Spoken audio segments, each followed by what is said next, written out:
Welcome to Posterity Podcast, a discussion of unusual subjects that touch the lives of everyday people from a Christian worldview. This is Mike Harmon, sitting alongside Jay Carmen, otherwise known as the Overlords of the UFO, coming to you today from two cul-de-sacs in two mysteriously undisclosed locations in Ohio and Tennessee via the internet. How are you, Jay? I am good. It's just a comfortable day. It's been sunny here in mysteriously undisclosed location in Southwest Ohio. Sunny, comfortable. I worked indoors all day, so I did not get to take advantage of that. Literally all day. I had a long 10 and a half hour, almost 11-hour day today. But wow, it was just nice. Nice to look out, see what everybody else was doing that I wasn't. But yeah, it was good. Very comfy. It definitely was not sweltering hot outside. No, and even though it's supposed to be warmer up here, as we get into the weekend, it's supposed to be a drier warmth, much less humid than the previous couple of weeks. We really did need the rain, but then when we got the rain, we also got the accompanying humidity and made it kind of uncomfortable. But it has been very nice the last few days in particular. Yeah. When I went to work this morning, it was a very comfortable 65 degrees. Yeah. And just a beautiful day. So hardly a cloud in the sky for the most part. So what are we up to today, Jay? What's going on? Yeah, you and I were talking about taking a break from some of our discussion related to UFOs, and we have other things that we have discussed. We've kind of put in the back burner to pick up later on. One of those topics we decided to kind of jump into, and this is actually something that I had never heard of until you brought it up. So today we're talking about one of the topics in Jesse Ventura's book, 63 Documents the Government Doesn't Want You to Know About. And it's the document called Operation Northwoods, which was a series of proposed false flag operations developed by the Joint Chiefs of Staff under the Chairman General, what was his name? Lemnitzer, yeah. Lemnitzer, March of 1962. John F. Kennedy was president at the time, and we were looking for a way to go to war against Cuba because the Russians were putting nuclear missiles into Cuba. We knew that. Yeah. And we needed an excuse, so to speak, to invade or do something because geographically, Cuba is way too close to the United States, and to have nuclear missiles literally off the coast, not far off the coast of Florida, off the coast of the southern and southeastern border of the United States was terrifying. And the military, justly so, was looking at ways to possibly invade, but also wanted to develop an excuse to do that because it would not have been a popular decision. So how did you even hear about Operation Northwoods? And we'll talk about what that is here in just a minute. But how did you even hear about this? I heard about this back in 2002 when I was living in Cincinnati. One night I was listening to 700 WLW, which is a huge sports talk radio station in Cincinnati. And they just happened to be interviewing one night author James Bamford, who at the time had just released the book Body of Secrets, Anatomy of the Ultra Secret National Security Agency. He had just released this book and he was being interviewed. And he started talking about this document called Operation Northwoods, which was released through the Freedom of Information Act, I believe in the late 1970s. And I believe he may have been the person to secure the document, but I could be wrong about that. But he started talking about this and the idea that this document proposed false flag operations against Cuba and even citizens of the United States as a false pretext for going to war against Cuba. And I about fell out of my chair. I had no idea this existed. So I actually called into the radio station and talked to him just a little bit. If I could find that recording I made that night, I'll put it into this podcast. It was very interesting. But James Bamford, before he wrote Body of Secrets, also wrote the book The Puzzle Palace. And both of those are bona fide history books of the National Security Agency, which I believe was formed in 1952. I believe that's right. But for decades, people did not know this organization existed. And when it did come to public light, it was often referred to as no such agency because it remained elusive and unknown for so many decades. But yeah, so Operation Northwoods. This is a crazy document if there ever is one. If you have ever wondered if your government has ever thought of plotting against you, you wouldn't be wrong in thinking that. And I shouldn't be laughing because this is truly awful. But it is what it is.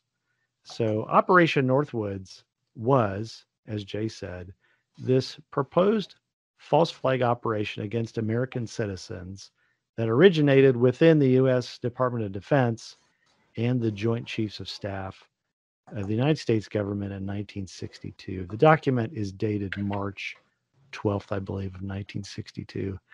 And it called for the Central Intelligence Agencies and some other government operatives to both stage and actually commit acts of terrorism against American military and civilian targets, and then blame it all on the Cuban government as an excuse to justify a war against Cuba.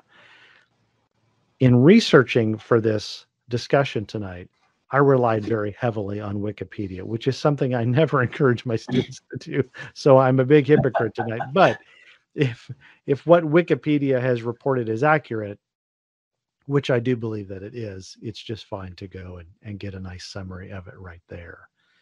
So Operation Northwoods, we've both got the document sitting in front of us here, and it's written in March of 62. It's put together by General Lemnitzer, who is the chairman of the Joint Chiefs. And if I remember correctly, let me look at my front page here. It is sent to the Secretary of Defense, which at that time was Robert McNamara. And there's also a memo of enclosure for the Chief of Operations Cuba Project, which is also known as Operation Mongoose.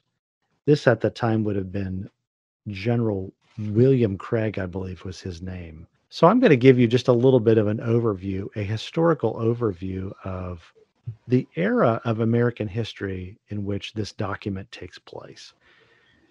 The United States government, the intelligence agencies realized in the late 50s or the 50s that Fidel Castro of Cuba is a communist. We won't go into a discussion of that. But Castro leads the Communist Party of Cuba from 1961 to 2016.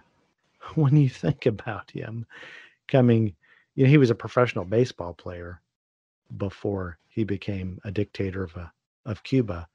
So he goes from that to being dictator of Cuba and leads the Communist Party of Cuba from 61 to 2016. He outlives everybody. For all of the assassination attempts the American intelligence agencies tried to commit against him, he outlives everybody. And there's a certain amount of humor in that, even though he's a communist dictator. But he leads the Communist Party from 61 to 2016. The Bay of Pigs invasion fails in April 17th to the 20th of 1961. This is where the Central Intelligence Agency helped anti-Castro Cubans put together an invasion force to go in and take over Cuba. And of course, historically, President Kennedy is blamed for not providing air support.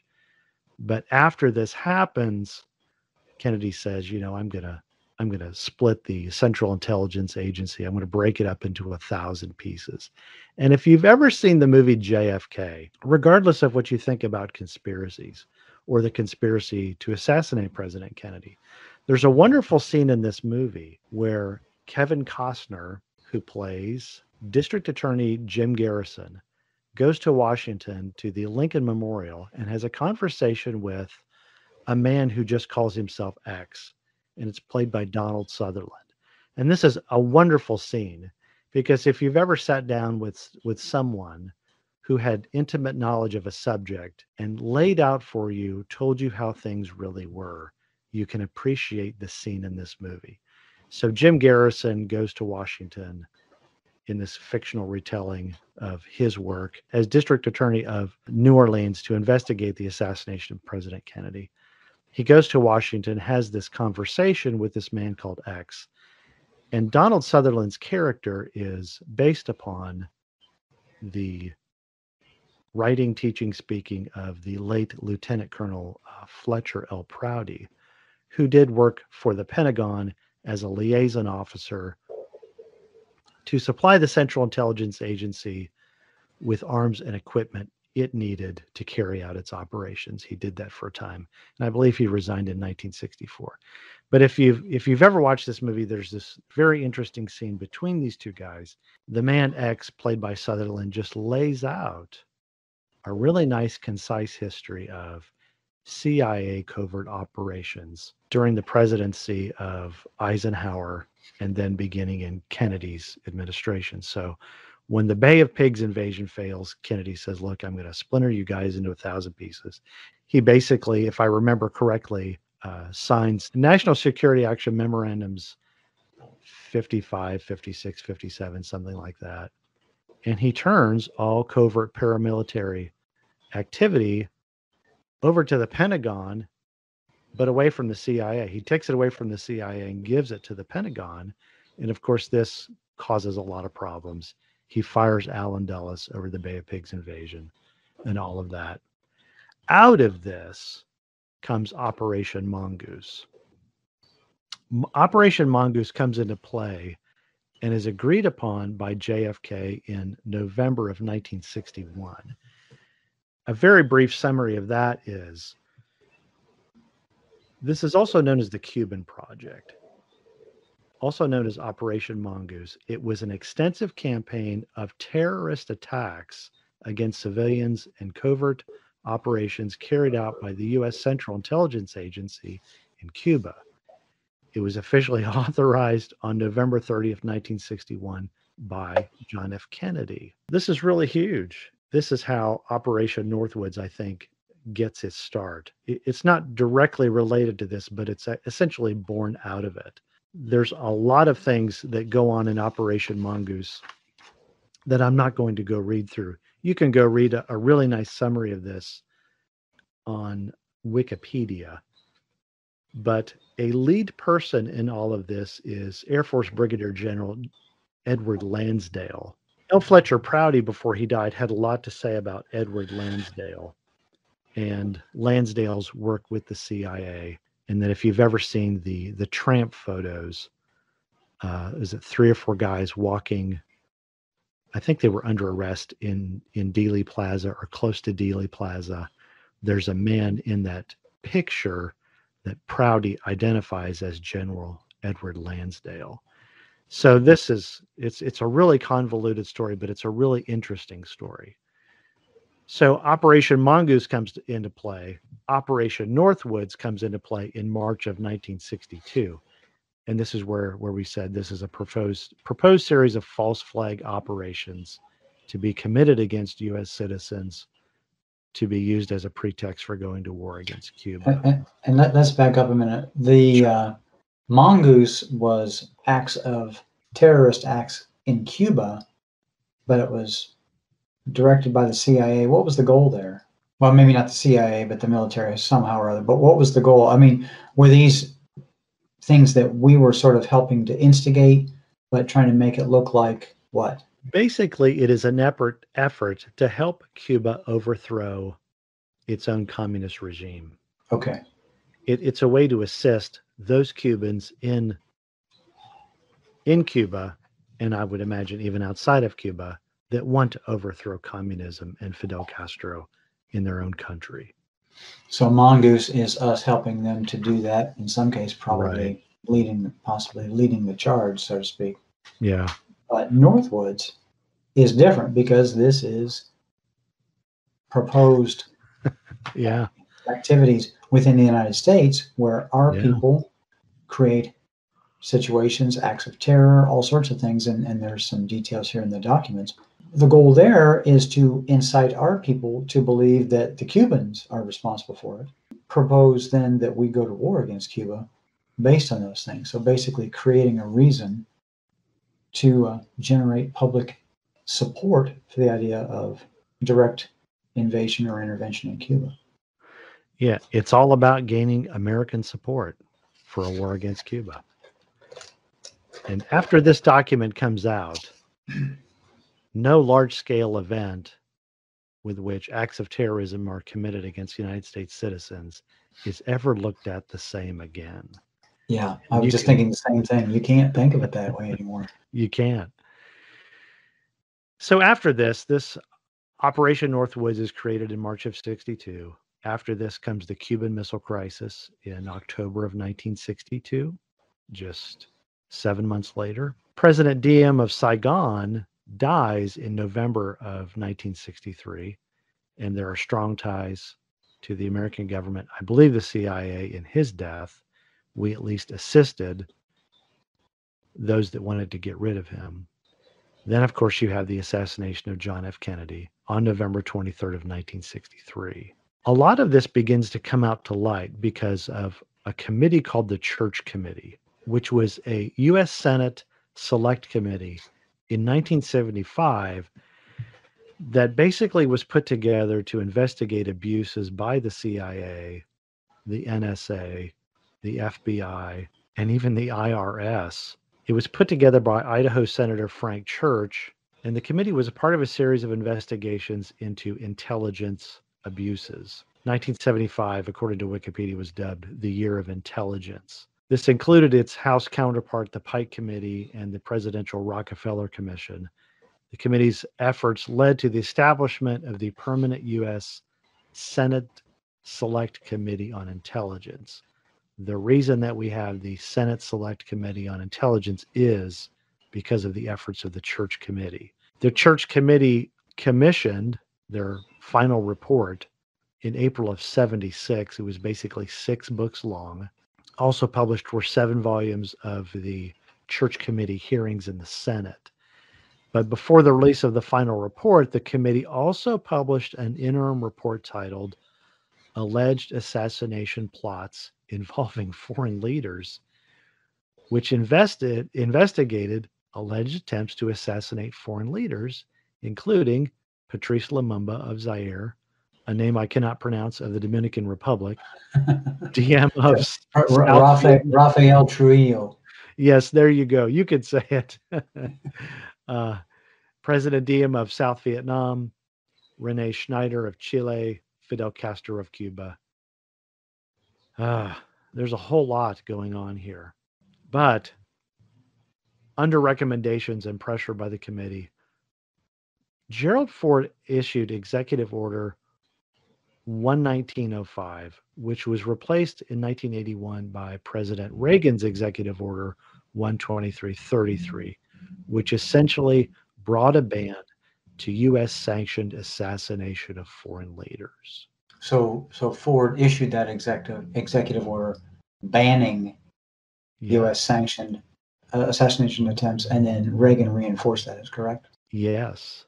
So the whole notion that the Central Intelligence Agency and perhaps some other agencies had permission from the United States government to assassinate foreign leaders changes a lot of things when you understand that historically this was the case.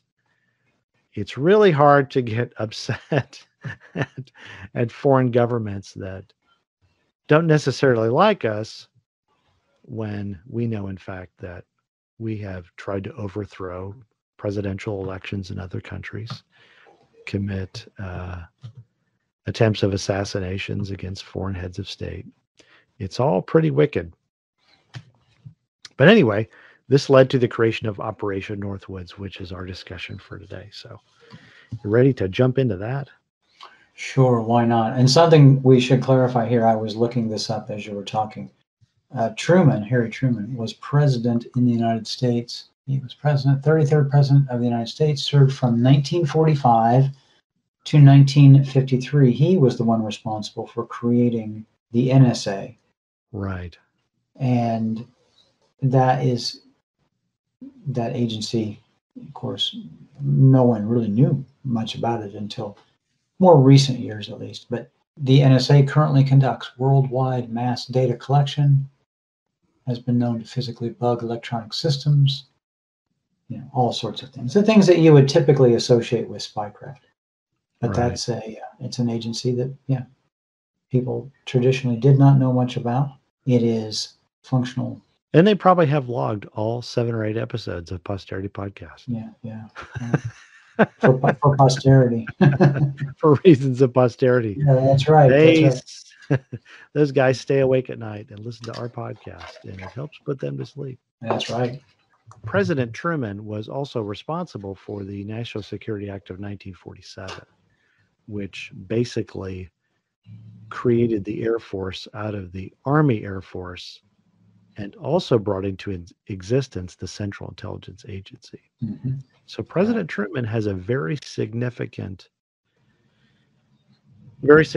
presidency. And I think part of the difference between the development of the CIA and the NSA is that I believe the CIA was put together by an act of Congress, or at least he was given congressional approval to do that. I believe the NSA, however, was done through an executive order, but I could be wrong. So, yeah, and I can't speak to either of those, but let's keep all this in the context that Truman was the president of the Second World War. He was the one to do the final okay for dropping the first atomic weapons in Japan on Hiroshima and Nagasaki, and played a big part at the end of the war, at the end of the Second World War. Obviously played a big part in negotiations with Churchill from the United Kingdom and Stalin from Russia in trying to outline what does East and West Europe look like after the war. What happens to, and this is another discussion, what happens to all these things that we learn about Nazi Germany as the war closes and the Allied forces have invaded and now occupy Germany and Berlin, and all of this military knowledge, which some of that became part of the science and industrial technology that we developed, that England and the UK developed, that the Russians developed after the war, because we used a lot of the tech that was developed in Germany. We used a lot of our own medical tech. Yeah, medical and it's all aerospace. known as Operation Paperclip. Yes. Yeah. I'm still only halfway through the book. Yeah. It's a good read, but it's a tough read. Yeah. So, and it's Annie Jacobson, Operation Paperclip. Oh, that's right. Okay. Paperclip, yeah. So when we keep those things, just kind of keeping those things in the back of our mind, and then looking at the development of the intelligence community as a whole within the United States, as we moved through the war and then post World War II into the Cold War with Russia and the USSR, then from there into other developments as science advances, as knowledge advances, as military and industrial capability advances in all countries. So intelligence becomes a necessity, both inside other countries and inside our own country. So, right, very much so. Yeah. So Northwoods, although it's a little bizarre. Oh, it's really bizarre. It's really bizarre. Northwoods, in one sense, is an outgrowth of everything that has gone before. Yeah. So let's jump into this document, and then we'll explain why we think some things are not far-fetched conspiracies. So Operation Northwoods is related to Operation Mongoose, but as Jay said, this operation specifically allows for acts of terrorism to be committed against people in the United States military or citizens of the United States. And out of all of this, Cuba must be seen by the United States public as world aggressors. And another condition of this was that in whatever efforts the agency to lead these proposals would accomplish, it must not bring the Soviet Union into conflict with us. In other words, whatever proposals are enacted and put into place and things that are done to use as a false pretext for going to war against Cuba and then actually going to war against Cuba, in all of that, it must not drag the Soviet Union into war with us. This is in one of the early pages of the document, which I thought was a matter of foresight on their part because they did not want a broad scale war with the Soviet Union. Nevertheless, they were willing to go through these things to meet their goals. And this also says that other agencies would submit ideas as a part of this proposal. So I don't know where you're at in this document, but I am on a page that has no number. My life is kind of like that, actually. What's that? My life is like that page with no number. Well, here is the first one.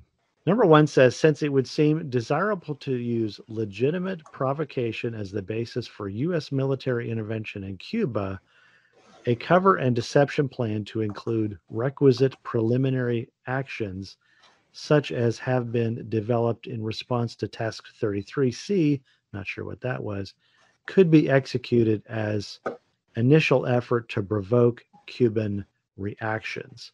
Harassment plus deceptive actions to convince the Cubans of imminent invasion would be emphasized.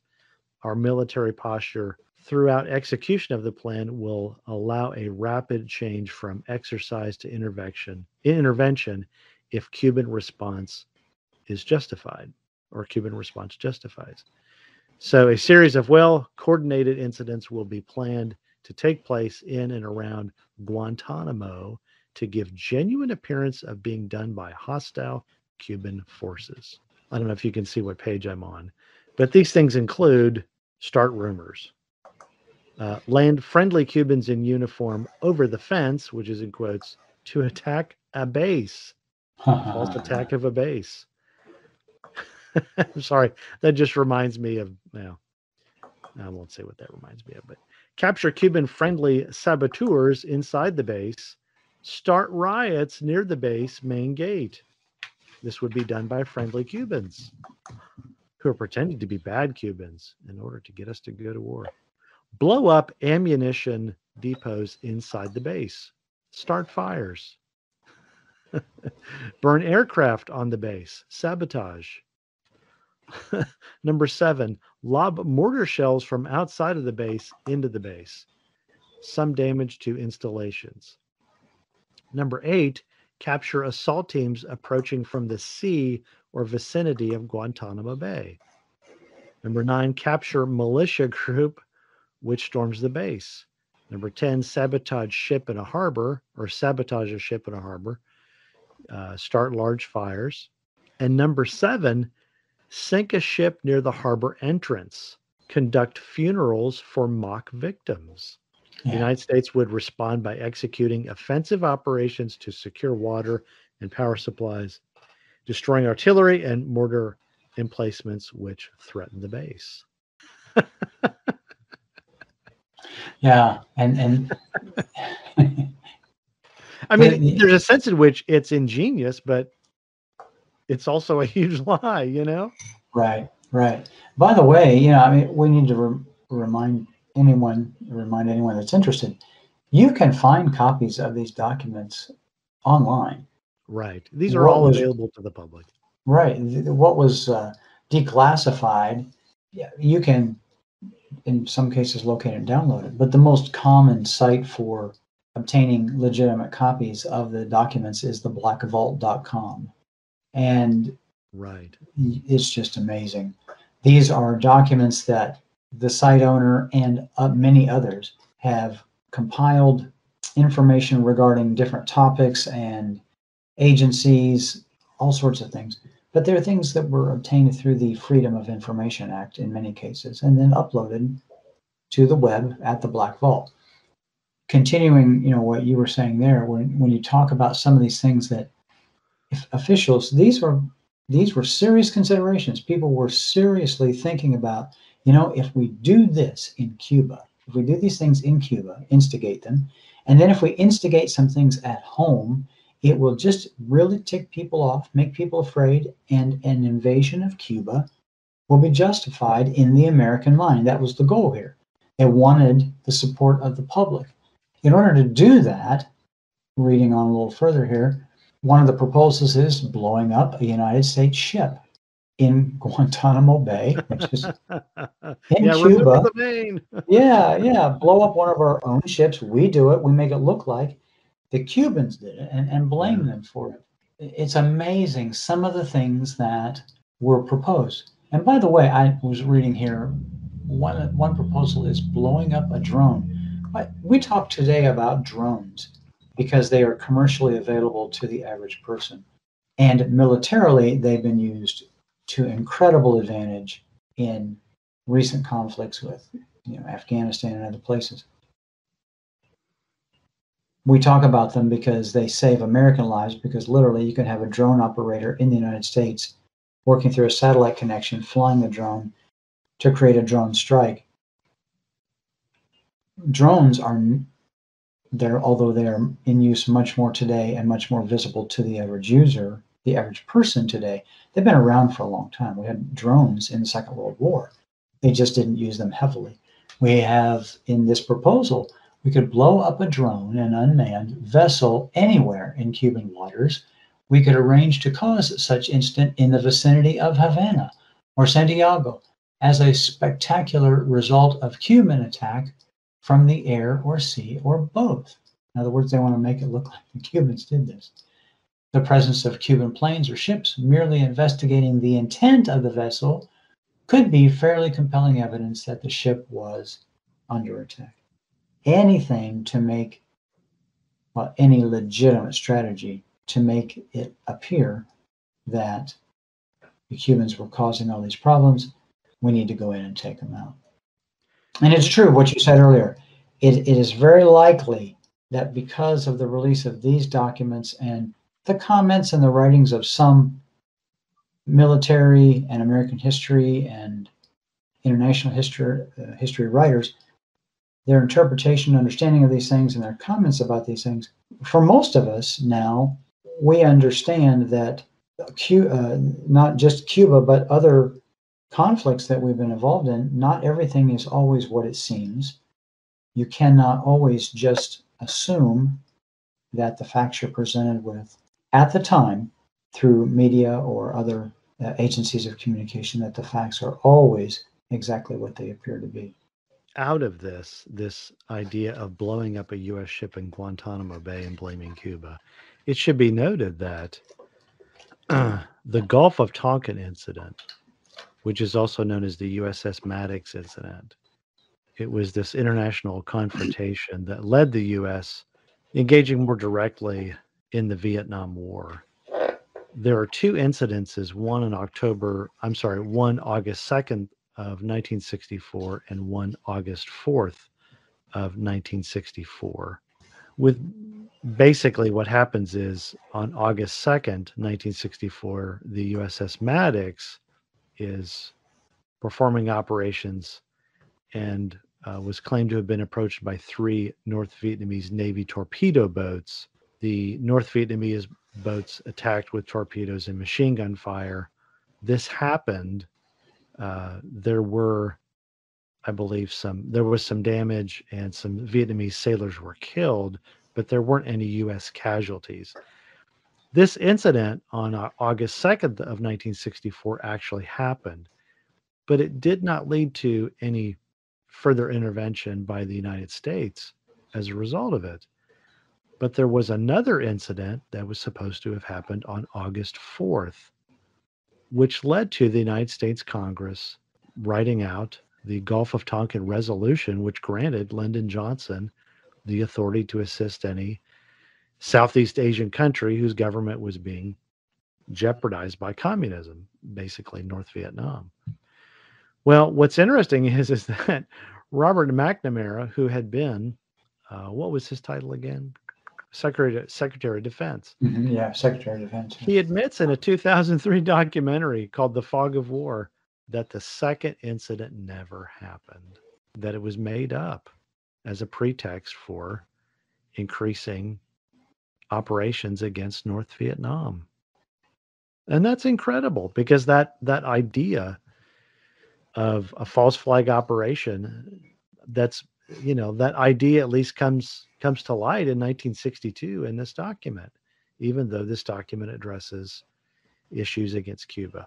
So food for thought, folks. We do know as a matter of fact that the second incident that led to the Gulf of Tonkin resolution never actually happened, that people lied about it. So, and although some of the, as far as we know, although none of the proposed strategies described in Operation Northwoods, as far as we know, none of those some of the strategies may have been used in Cuba, but as far as we know, none of them were used here in the United States. Although that may be the case, still there is this quiet consideration that you have to give to the idea that we can't know everything. That when you're dealing with conflicts on an international scale, there are other, as was said before, agendas, other people, other agencies, branches of the service involved. And there are sometimes things that happen or that are done, or however you want to say that no one hears about for years. There are developments and plans and inventions and all kinds of things that you don't hear about. That's part of and there's good reason for that, obviously. We don't want all of what we know to be out there for everybody to read. That's part of it. The other part of it, though, is the bad side of that is, or the dark side to that is, that when you have at least the idea that there were agencies within the government and the military back in this time for Operation Northwoods that were seriously considering doing things within the United States to stir up resentment against the Cubans, and that some of those considerations involve the idea of inflicting potential harm on American properties, American soil, possibly even injury and the loss of American lives. That's scary. It is scary. That's kind of scary. Yeah. And then they wonder why so many people are conspiracy theorists. Well, one of the next items is we could develop a communist Cuban terror campaign in the Miami area and other Florida cities, and even in Washington, D.C. We could sink a boatload of Cubans en route to Florida, real or simulated. We could explode a few plastic bombs in carefully chosen spots. The arrest of Cuban agents and the release of prepared documents substantiating Cuban involvement also would be helpful in projecting the idea of an irresponsible government. Whew. Yeah. The creating of false documents. Who'd have thought? Number 6 is the use of MiG-type aircraft by U.S. pilots could provide additional provocation. Harassment of civil air attacks on surface shipping and distribution of U.S. military drone activity. Destruction. Oh, yes, I'm sorry. Harassment of civil air attacks on... Let me just read this again. Use of MiG-type aircraft by U.S. pilots could provide additional provocation. Harassment of civil air attacks on surface, shipping, and destruction of U.S. military drone aircraft by MiG-type planes would be useful as complementary actions. And this is pretty well thought out. I suppose it's not well thought out for them. They probably sit around and think about these things all the time. But they would create their own MiG-type aircraft, or convert perhaps American aircraft to look like MiG-type aircraft, and then blow stuff up, or blow them up. Blow up U.S. stuff, right? Right, exactly. Hey, it's this aircraft you guys bought from the Soviets, right? So number 8, and you can just jump in anytime here, but number 8 is, it is possible to create an incident which will demonstrate convincingly that a Cuban aircraft has attacked and shot down a chartered civil airliner en route from the United States to Jamaica, Guatemala, Panama, or Venezuela. The destination will be chosen only to cause the flight plan en route to cross Cuba. The passengers would be a group of college students off on a holiday, or any grouping of persons with a common interest to support chartering a non-scheduled flight. So the whole idea of a Cuban aircraft shooting down a civilian aircraft from the U.S. to one of these places, right? Yeah. In the South. Basically, creating a tourist flight, encouraging people to take that tourist flight to one of these destinations, and because those destinations when flying out of probably Florida or probably would be Florida, but flying out of there to these Well, probably destinations. would be Florida, yeah. Yeah, and then having either a plane decked out to look like a Cuban fighter or an actual Cuban fighter that we've obtained, having that fighter shoot down that plane. And they really thought this out. You Yeah. know, they said, hey, we could take an aircraft from Eglin Air Force Base and it would be painted and numbered as an exact duplicate for a civil registered aircraft belonging to a CIA proprietary organization in the Miami area. At a designated time, the duplicate would be substituted for the actual civil aircraft and would be loaded with the select passengers, all boarded under carefully prepared aliases. The actual registered aircraft would be converted to a drone. This is really pretty incredible. So I'm just going to go ahead and read part of this because this is so interesting. So it says takeoff times for the drone aircraft and the actual aircraft would be scheduled to allow a rendezvous south of Florida. From the rendezvous point, the passenger carrying aircraft will descend to minimum altitude and go directly into an auxiliary field at Eglin Air Force Base, where arrangements will have been made to evacuate the passengers and return the aircraft to its original status. The drone aircraft, meanwhile, will continue to fly the filed flight plan. When over Cuba, the drone will be transmitting on the international distress frequency a Mayday message stating it is under attack by a Cuban MiG aircraft. The transmission will be interrupted by the destruction of the aircraft, which will be triggered by radio signal. So at least they were going to offload the college students, right? Yeah. Send the drone up and destroy it. But they've also got to, when you have salvage operations, you've got to make it look like an aircraft and people have died. Mm-hmm. So it looks like if you continue reading this document, basically they would have a submarine release parts and documents and I don't know, bodies. I don't know how they were going to accomplish all this, but to make it look like a real aircraft, a real civilian aircraft had been blown up. Right. Yeah. And going to great lengths to make it look like that. Preferably not losing any American lives, but at least for a period of time putting them into a compromised situation. It's interesting to me that they thought all this through strictly with the pretext of strictly to create the pretext then for going to war, not just war with Cuba, but invading it. That was very much a part of the deal. They wanted to annex that land because it was in a risky position when it comes to the security of the United States. The big red dog was digging up our backyard, so to speak. And Right. you can understand you can understand why. Right. No one in their right mind would want nuclear missiles sitting in Cuba. Nobody would want a full-blown communist dictator, 90 miles off the shore of Florida. Right. If you don't have to have that, you don't want it. But there's one last part in this, and that is it is possible to create an incident which will make it appear that communist Cuban MiGs have destroyed a U.S. aircraft over international waters. And I won't go into the full description of that, but it's basically along the same lines as the destruction of the alleged civilian aircraft. And it's all pretty well thought out. So when I think about all this, and then I think about, and I'll just throw this at you, TWA Flight 800 in 1996, where so many witnesses said they watched what appeared to be a missile go up from the horizon, destroy this plane, and that's what they saw. And they were told by agents, I guess, of the FBI and NTSA, no, that's not what you saw.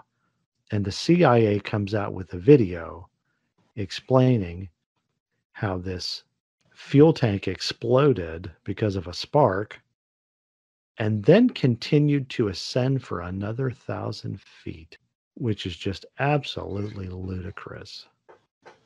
So when I look at TWA Flight 800, I even look at the Oklahoma Federal Building bombing of 1995, and I just say, well, maybe, but probably not. More than likely, these are incidences which there are more nefarious things going on which we're not being given the truth about. And so I understand why when 9/11 happened, so many people said, well, the most accurate information comes out early, and it looks as if this is not all that it seems to be. In fact, this book talks about some of the issues surrounding 9/11, which still to this day make no sense, but was used as a pretext for going to war against Iraq and also got us into Afghanistan eventually. Mm-hmm. Look how that's turned out. So, and there are some, in fact, if you read this book, you can also go to, I just happened to look this up, but the Business Insider Online listed 9 conspiracies, including Operation Northwoods, as well as, you remember this one, Iran-Contra Right. during Reagan's administration, Yeah. the Tuskegee experiments. I did not know about this latter one, the cancer-causing simian virus 40, which showed up in polio vaccinations from 1954 to 1961, which were received by 98 million people in the U.S. and worldwide. Yeah. Wow. I did not know about that one. You I know about the link of AIDS to the development of the polio vaccine. No, I didn't know about that. There's a nice documentary, I think it's on Amazon, which was the result of a journalist work, I think back in the 80s, which said not everything here is as it appears because of the type of chimpanzees that were being tested and how the vaccine, I believe, was being put together. AIDS emerges out of the same circular area with which the polio vaccine was being developed in Africa. And I can't remember exactly what part of Africa it was. But it's a well put together documentary, and it makes the viewer think. And so I walked away from watching that thinking, oh, I remember when that came out in the 1980s, that AIDS may have, the 1980s and 1990s, that AIDS had been linked to the development of the polio vaccine, but it wasn't conclusive.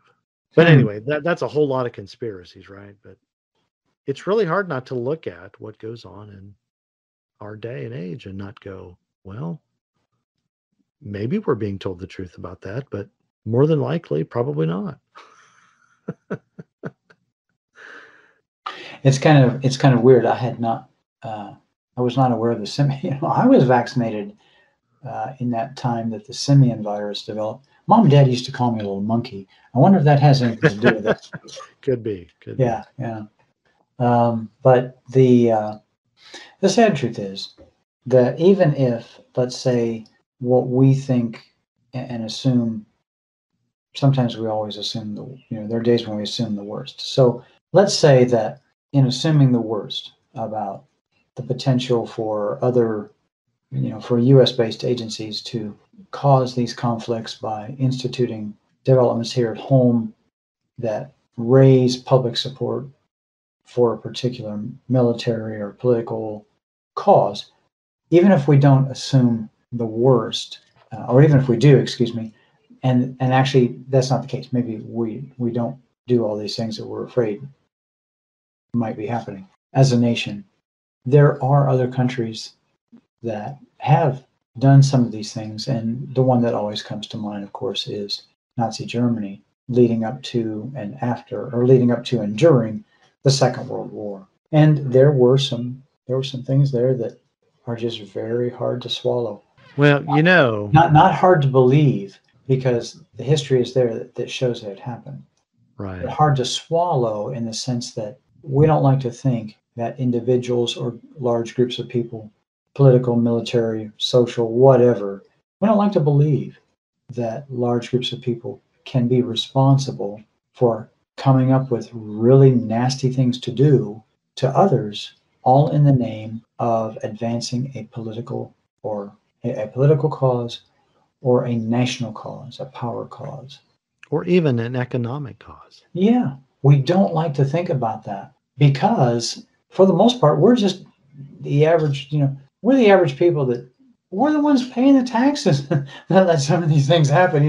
We're funding these things indirectly, Right. but it's more than that. We're doing it in ignorance.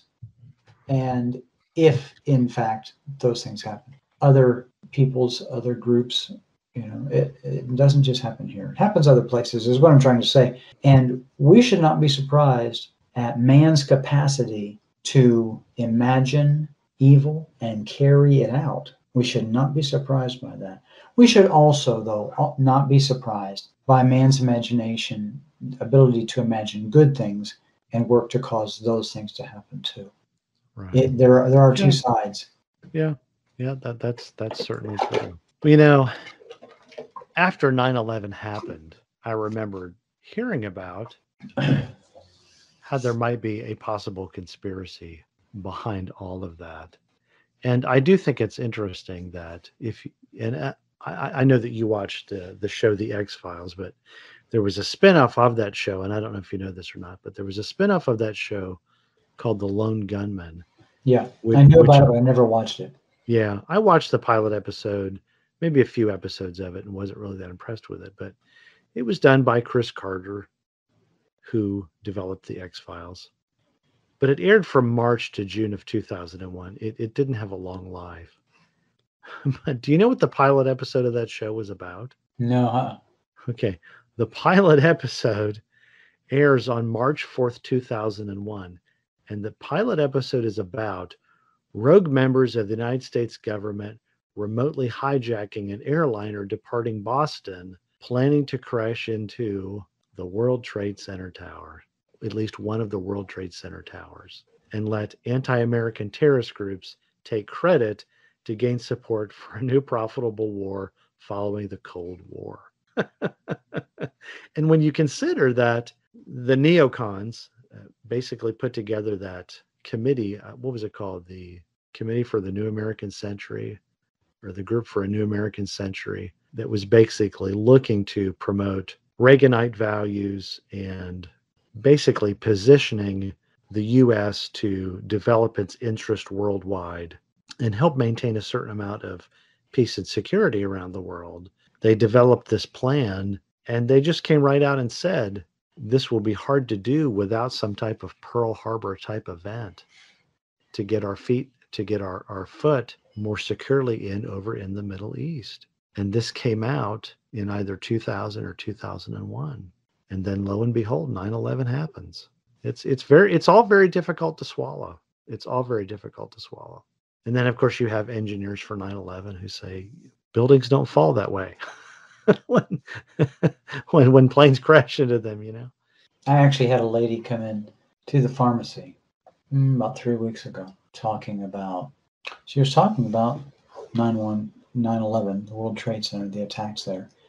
And she said, this lady was probably 50, 60 years old, and she said very plainly and very loudly for all to hear, it's obvious that those buildings were rigged to blow up from the inside. I have not heard too many people personally espouse these kind of things, but she just put it right out there. And I don't even know how it came up. Oh, you know how I know how it came up? I mentioned the fact that we were out of quarters because we don't have any quarters. We still don't. There's this perceived coin shortage. I have no idea what that's all about. There's this coin shortage and we don't have quarters, and she tied that into something that I had never heard of, and then said, "Oh, and that's, by the way, that's what triggered this economic thing. That's what triggered the events leading up to 9/11, and those buildings were engineered. They were blown up from the inside." She actually said this out loud. Mm-hmm. And I just stood there and nodded my head. And how do we get from quarters to? Yeah, that's exactly what I was thinking. What leap of the imagination? Yeah. But it's interesting how sometimes just a sliver of a conversation will cause somebody to slip off to one side or the other, and you pick up on a track that is kind of running in the background for that person. This is something they've been thinking about for a while.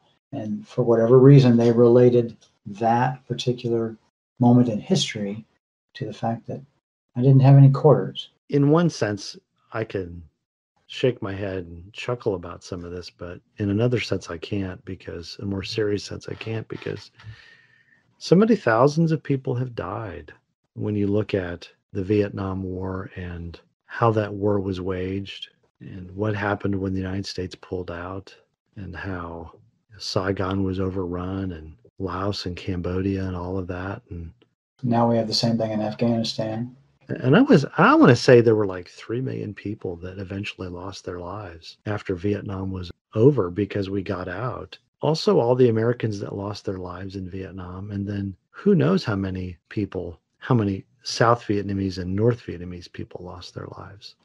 And I'm not at all for communism in any respect outside of this country, let alone inside this country. But it would seem to me that if we're going to go to war, we ought to first win the war, or set our minds to win the war. Because I think that part of the interest the United States has in going to war is generate money for the military industrial complex, which President Eisenhower clearly warned us about before he left office, that the military industrial complex was new to the American experiment as a result of World War II, and that if wrong people are at the wheel, this can become a very serious motivating factor for the United States to flex its muscles and expand its interests around the world. I don't know. Have you ever heard of a book called War is a Racket by a guy named Smedley D. Butler? It was a short book that was based upon a speech. It was written in 1935 by a retired U.S. Marine Corps Major General and a 2-time Medal of Honor recipient. He wrote the book based upon his experiences and said, look, he explained how business interests commercially benefit from the United States going to war, and how much he thought the U.S. war machine, even at his time, was about making money. And man, it's I've never read it, but I've heard about it several times, and I'm actually looking at a summary of it. It's interesting to me that that idea goes back long before Eisenhower was leading the Allies in World War II, let alone ending his presidency and talking about it. It makes you wonder then, is every war effort, every aggressor, really about developing, moving things toward an economic end? Yeah. Rather than and I guess on the one hand, you'd have to say, yeah, that's not surprising, because we laugh at the idea of, remember the show Pinky and the Brain? The brain wants to rule the world. Right. And that seems hilarious. That was a common theme in cartoons. It was a common theme in science fiction. It was a common theme in comic books. And it's this idea, because it just sounds, we label it as megalomania, a person who really, truly wants to be the world ruler, or the ruler of their time. And there are names that come to mind when we talk about that. But that is not at all it's not a new concept. It's certainly not new in the last 2 centuries with the First and Second World Wars. There were conquerors in the past whose sole goal was to attain power. And we always think this, I do anyway, I used to, that it was just out of this megalomaniacal desire to be the most powerful person. And certainly there are those who behave that way and maybe think that way. But there seem to be others who see war as an economic benefit, and provided you're on the winning side. Right. Because if you've got all this machinery and skilled labor and unskilled labor, if everybody is bent toward a war effort and you're cranking out the materials that the military need to carry on a war effort, then certainly people are getting paid for that. Investors are getting repaid for that. And good business leaders of the companies responsible for making those materials are well compensated. So now it doesn't work so good if you lose. Well, if you think about just the work that Dad did for the engineering firms that had contracts with the government for through the Vietnam War, it was a nice hefty 10-year war. Mm-hmm. I believe he initially started just after World War II, and then that business for him, his work for those companies picked up during the Korean War, and that lasted through 1974, 1973, 74, and Mhm. then of course the 70s and the 80s were really difficult because he was in his mid 50s, had a wife and 5 kids, and couldn't easily find the kind of employment that he had Right. as he couldn't find the employment that he easily had with the salary that he made from these companies that were making money off of contracts the government had with them to supply efforts for the Vietnam War, Right. which greatly impacted our family. So we can see the effects from our perspective, and certainly economically those years were better, but that doesn't mean they were better Right. in, Exactly. in, in, Exactly. in the bigger sense. Yeah. The bigger sense, yeah. Yeah. I think the average person doesn't want to think about. We always, we think about it in terms of loss of life for our sons and daughters who end up being a part of those conflicts. That's the tragedy. But there is always this aspect of the money behind it and the money being made because of it. That's why the drug trade and other things are so successful, because of the money that's being made. People don't want to give that up. The same is true in just general business. If there's money to be made making the things that are needed to conduct a war, then that's what you do. And sometimes the people who make those decisions, or maybe often, maybe all the time, I don't know, but the people in political positions and power positions who make the decisions that lead to the United States or other countries being involved in military conflict with each other, they have reasons for doing that. Yeah. Well, after I finish the majority of this book, I don't think I'm going to read all of it, but I'll read most of it.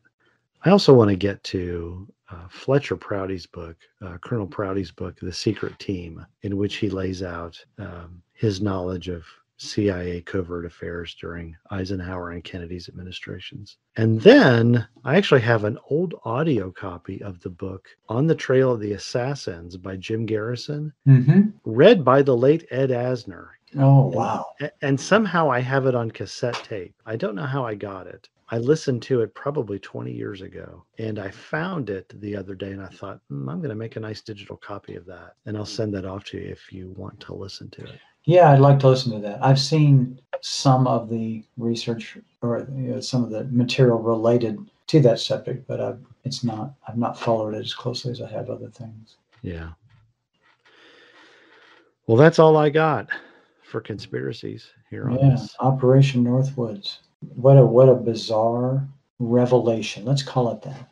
Yeah. Not a new idea. Not the first time a people's government has conspired to do little sneaky things to get them behind an effort, Yeah. to support an effort.